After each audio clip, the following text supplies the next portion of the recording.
讲俗语，说俗语，俗语说不尽。今日要讲的俗语是目睭金金，人上中。这个意思是人病了真严重，目睭咧金金上严紧呢，无多出骹手，也是讲遭受重大打击时，无多适时来回应。尤其是失去至亲、投资失败，也是讲失落的时，拢有可能互人像无灵魂的稻草人。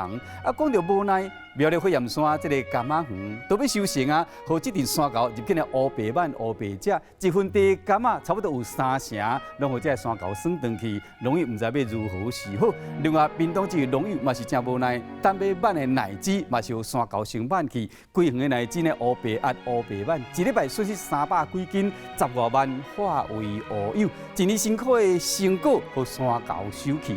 这款的心情，相信有类似经验的乡亲，拢会当体会。今日这讲俗语是目睭金金，人上中。